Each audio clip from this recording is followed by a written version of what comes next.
আমি অমিত, আমি একজন এক্সকারশনিস্ট। আমি বিভিন্ন জায়গায় যাচ্ছি এবং সেই সমস্ত জায়গার ইতিহাস, ঐতিহ্য এবং বর্তমান অবস্থা সম্পর্কে প্রতিবেদন তুলে ধরছি আমার এই চ্যানেল ভ্রমণে অমিতে। যদি ভিডিওগুলো ভালো লাগে তাহলে অবশ্যই লাইক, শেয়ার এবং কমেন্ট করতে ভুলবেন না।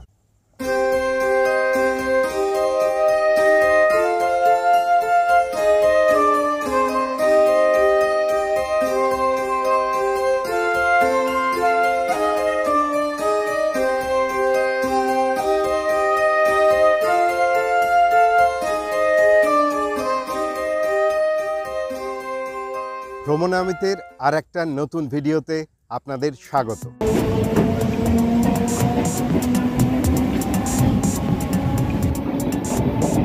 আজ আমরা দেখব শেওড়াফুলি ও বৈদ্যবাটির ঠিক মাঝখানে গঙ্গার পশ্চিম পাড়ে অবস্থিত নিমাই তীর্থ ঘাট, গৌরীয় মঠ এবং মা আনন্দময়ী মন্দির। হাওড়া মেন লাইনের যে কোনো ট্রেন ধরে শেওড়াফুলি 3 নম্বর প্ল্যাটফর্মে নেমে 3 নম্বর প্ল্যাটফর্ম থেকে ওভারব্রিজ পেরিয়ে 1 নম্বর প্ল্যাটফর্মের দিকে আসতে হবে। স্টেশন বাজারের সামনেই পাবেন টোটো, 20 টাকার বিনিময়ে পৌঁছে দেবে নিমাই তীর্থ ঘাট। টোটো থেকে নামতেই চোখে পড়বে দুদিকে দোকান সাজানো এই রাস্তা ধরে এগিয়ে গেলেই দেখা যাবে শ্রীচৈতন্য মহাপ্রভুর বিশাল আকার সুদৃশ্য স্ট্যাচু।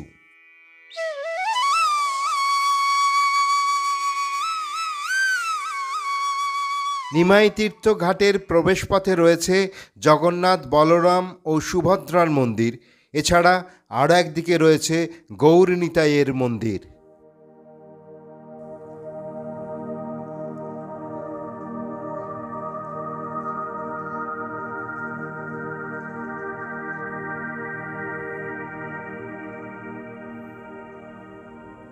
আমার ডান দিক লক্ষ্য করলে দেখতে পাবেন এই হচ্ছে শেওড়াফুলির নিমাই তীর্থ ঘাট, যে ঘাট থেকে তারকেশ্বরে জল নিয়ে যাওয়ার জন্য ভক্ত সাধারণ এই ঘাটে আসেন।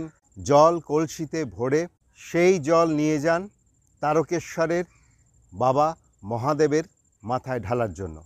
এই যে আপনারা দেখতে পাচ্ছেন এই স্ট্রাকচারগুলো বানানো রয়েছে, এগুলো যারা বাঁকে করে এখান থেকে জল নিয়ে তারকেশ্বরের উদ্দেশ্যে রওনা হয় তাদের এই বাঁক রাখার জায়গা হচ্ছে এইগুলো। পুরো ঘাটটা জুড়ে কিন্তু এই সমস্ত বাঁক রাখার স্ট্রাকচার বানানো রয়েছে।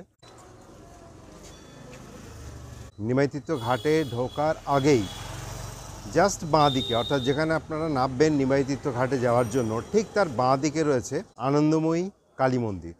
এই কালী মন্দির অবশ্যই, যদি আপনাদের সুযোগ হয়, মন্দির খোলা থাকে তাহলে দর্শন করবেন, কারণ এটাও প্রায় 100 বছরের একটা পুরনো মন্দির। এই আনন্দময়ী মা কালী এসেছিলেন কাশী থেকে। স্বপ্নে তিনি বলে এসেছিলেন তিনি এই জায়গায় আসতে চান। তিনি এমন একটা জায়গা নির্দিষ্ট করেছিলেন যেখানে একটা ধর্মীয় তীর্থস্থান থাকবে এবং একটি শ্মশান থাকবে। নিমাই তীর্থ ঘাট হচ্ছে তীর্থস্থান এবং হাতিশালের ঘাট হচ্ছে গিয়ে শ্মশান ঘাট। এই দুটি স্থানের মধ্যবর্তী অঞ্চলে এই আনন্দময়ী মা অবস্থান করছেন। আপনাদের আমি ভেতরে মাকে এখনই দেখাবো।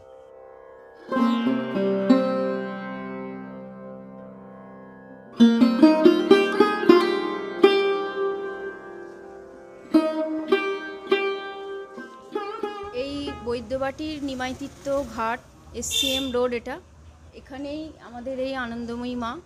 আমরা আনন্দময়ী মায়ের সেবায়িত। যাজ্ঞসিনী দেবী, তিনি একদিন স্বপ্ন পান, একটা বাচ্চা ছোট মেয়ে তাকে এসে ঝুঁকে বলছে আমাকে প্রতিষ্ঠা করো, আমাকে কোলে নে। তো আমার শ্বশুর সুকুমার চট্টোপাধ্যায়, স্বর্গীয় সুকুমার চট্টোপাধ্যায়, উনি এখানকার পুরোহিত ছিলেন। তো ওনার অবর্তমানে ওনার 2 ছেলে জ্যোতির্ময় চট্টোপাধ্যায়, হিরণময় চট্টোপাধ্যায়, ওনারাই পুজো করেন।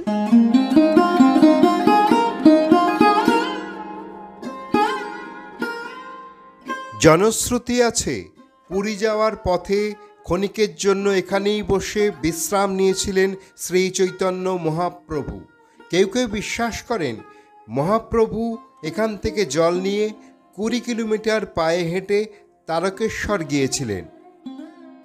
শ্রী চৈতন্য মহাপ্রভুর সেই আগমনের বিশেষ মুহূর্ত স্মরণীয় করে রাখার জন্য গড়ে উঠেছে এই গঙ্গা তীরবর্তী গৌরীয় মঠ। কলকাতার খুব কাছে নিমাইতীর্থ ঘাট আপনারা একদিনের জন্য আসতেই পারেন। অসাধারণ একটা জায়গা, এবং এই জায়গাটায় এলে আপনারা যেমন প্রাচীন এর ঐতিহ্য বা ইতিহাস জানতে পারবেন, তেমনি একদম গঙ্গার ধারে নিরিবিলি এই গৌরীয় মঠে অসাধারণ পরিবেশে একবেলা কিভাবে যে কেটে যাবে আপনারা বুঝতেই পারবেন না।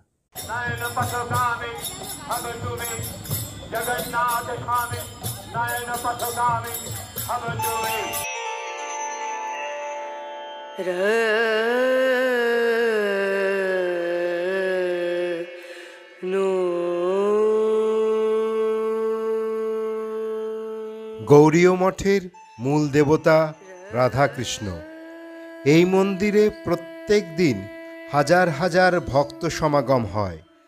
এই মঠের বাহির এবং ভেতরের পরিবেশ মনকে শান্ত ও পবিত্র করতে সাহায্য করে। রাধাকৃষ্ণ ছাড়াও এই মন্দিরে শ্রীচৈতন্যের জীবনের নানা ঘটনা চিত্রিত করা আছে।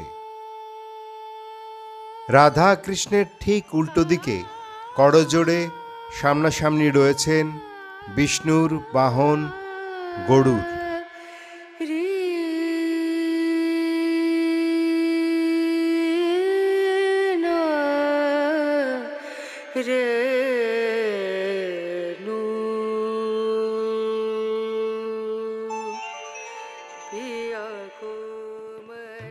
মন্দিরের দেওয়ালে দেওয়ালে চিত্রিত আছে শ্রীকৃষ্ণের নানান লীলা কথা।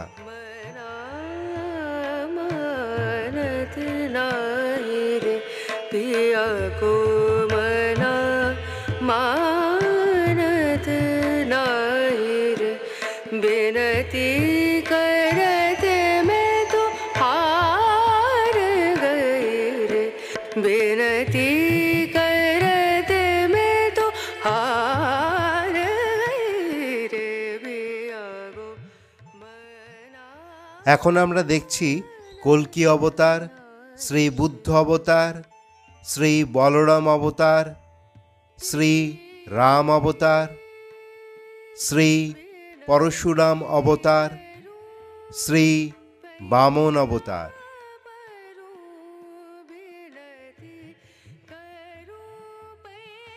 মন্দিরে ভোগ নিবেদন পর্ব শেষ হলে ভক্ত সাধারণের জন্য সেই ভোগ বিতরণ করা হয়। ভোগের জন্য দক্ষিণা 80 টাকা, আর বিশেষ উৎসবে ভোগ প্রসাদের জন্য দক্ষিণা 100 টাকা। স্ক্রিনে দেওয়া নম্বরে ভোগ প্রসাদের জন্য যোগাযোগ করতে পারেন।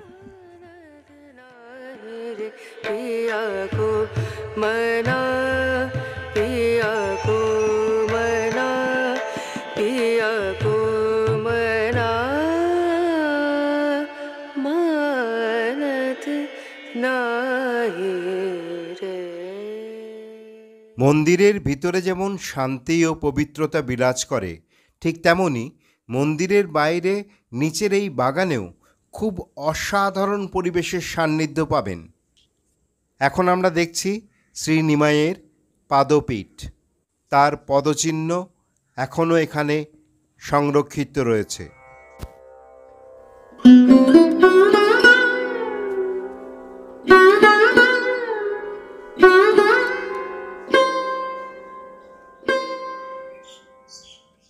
এখানে রয়েছে একটি শিব মন্দির। সাদা মার্বেলে নির্মিত এই মন্দিরে কালো কোষ্ঠী পাথরের শিবলিঙ্গ অবস্থান করে।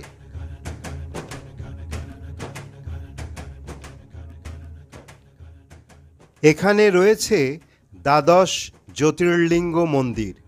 রয়েছেন সোমনাথ, মল্লিকার্জুন, মহাকালেশ্বর, ওঙ্কারেশ্বর, কেদারনাথ, ভীমশঙ্কর, বিশ্বনাথ, ত্রয়ম্বকেশ্বর, বৈদ্যনাথ, নাগেশ্বর, রামেশ্বর ও কৃষ্ণেশ্বর।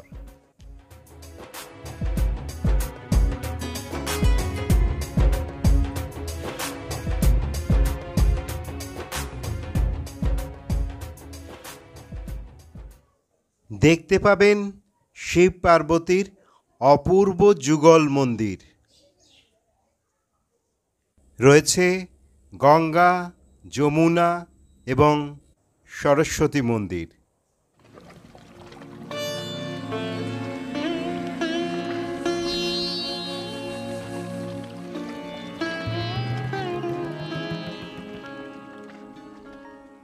আমরা প্রত্যেকেই শ্রদ্ধায় নত হয়ে যাব যখন আমরা এসে দাঁড়াবো মা তুলসী মাতার ঠিক সামনে, যিনি গঙ্গার দিকে মুখ করে বসে রয়েছেন।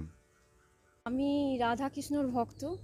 আমি দ্বাদশ শিবলিঙ্গর পুজো করি। আমি শিবের ভক্ত, আমি হনুমানজির ভক্ত, আমি মা দুর্গার ভক্ত, আমি লক্ষ্মীর ভক্ত, আমি সমস্ত দেবদেবীর ভক্ত। সবসময়ই এখানে আসি, সকাল বিকেল। যখনই আমার খারাপ সময় আসে, মনোকষ্ট হয়, তখনও আমি এখানে রাধাকৃষ্ণর পায়ে পড়ে আসি। আবার যখন আনন্দ হয় তখনও এখানে আমি আসি।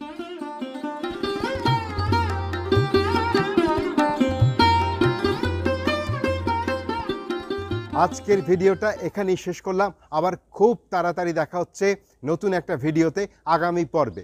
ভিডিওগুলো যদি ভালো লাগে তাহলে অবশ্যই লাইক, শেয়ার এবং কমেন্ট করতে ভুলবেন না। আর ভ্রমণে অমিতে চ্যানেলে যারা প্রথমবার ভিডিও দেখলেন তাদের উদ্দেশ্যে বলছি, প্লিজ প্লিজ প্লিজ সাবস্ক্রাইব করুন এবং ভ্রমণামিতের সাথে থাকুন, পাশে থাকুন, ভ্রমণামিতকে এগিয়ে যেতে সাহায্য করুন। তাহলে আজকে এখানেই শেষ করছি। আবার খুব তাড়াতাড়ি দেখা হবে আগামী পর্বে। টাটা।